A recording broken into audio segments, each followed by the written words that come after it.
తాజా అంశాన్ని చూస్తున్నాం. అమరావతిపై తప్పుడు ప్రచారాలు చేసిన పొన్నూరు వైసీపీ ఇన్ఛార్జ్ అంబటి మురళిని పోలీసులు విచారణ చేస్తున్నారు.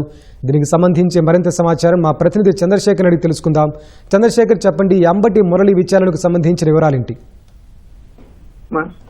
ఇటీవల కురిసినటువంటి వర్షాల సందర్భంగా అమరావతిలో కట్టడాలు మునకుండా ఉండేందుకు పొన్నూరు నియోజకవర్గంలోని పొలాలను ప్రభుత్వం ముంచిందని చెప్పేసి గుంటూరు ఛానళ్లకు నీళ్లు ముంచి తద్వారా గండుపడి అక్కడ పొన్నూరులోని వేల ఎకరాల్లో పంట పొలాలు మునిగిపోయాయని చెప్పేసి అక్కడ వైసీపీ ఇన్ఛార్జి అంబటి మురళి మీడియా సమావేశంలో ఆరోపించారు. దీనిపైన నీటిపారుదల శాఖ అధికారులు ఇచ్చినటువంటి ఫిర్యాదు మేరకు తాడేపల్లి పోలీసులు కేసు నమోదు చేశారు. ఈ కేసుకు సంబంధించి ఆయనకు ముందుగా 41A నోటీసులు జారీ చేసి విచారణకు రావాలని చెప్పేసి పోలీసులు ఆయనకు నోటీసులు పంపించారు. పోలీసుల నోటీసులు అందుకున్న మేరకు అంబటి మురళీకృష్ణ కొద్దిసేపటి క్రితం తాడేపల్లి పోలీస్ స్టేషన్ లో జరిగినటువంటి విచారణ కోసం వచ్చారు. ఆయన కోసం మొత్తం 8 అంశాల పైన ప్రశ్నించేందుకు అంబటి మురళీకృష్ణను ప్రశ్నించేందుకు పోలీసులు ప్రశ్నావళిని కూడా సిద్ధం చేసుకున్నారు.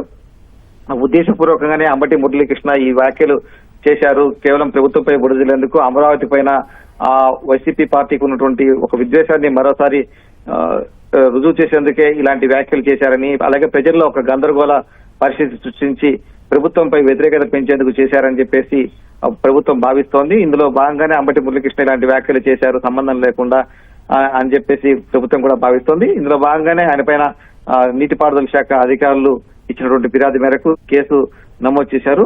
వాస్తవంగా ఆ రోజు చేబ్రోలు మండల పరిధిలో 299 మిల్లీమీటర్లు, పెదకాకాని మండల పరిధిలో 260 మిల్లీమీటర్ల వర్షపాతం నమోదైంది. కాబట్టి అంత భారీ స్థాయిలో అకస్మాత్తుగా కురిసినటువంటి వర్షానికి చాలా వరకు కాలువలు, వాగులు అన్ని కూడా పొంగిపోయాయి. ఈ సందర్భంగా కూడా పంట పొలాలు కూడా మునిగిపోయినటువంటి పరిస్థితి.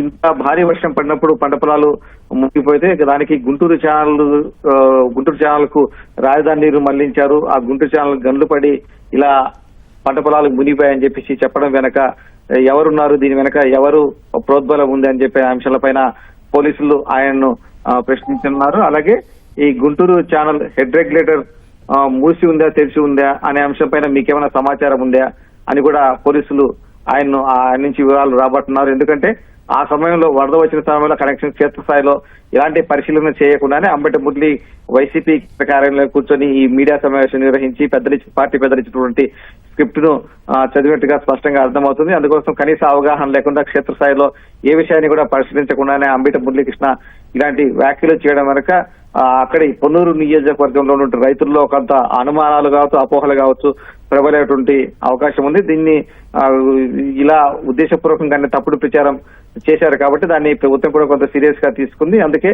అంబటి మురళీకృష్ణకు సంబంధించి ఆ అధికారులు ఇచ్చినటువంటి ఫిర్యాదు మేరకు ఆయన ప్రస్తుతం పోలీసులు పిలిచి విచారిస్తున్నారు. ధన్యవాదాలు చంద్రశేఖర్.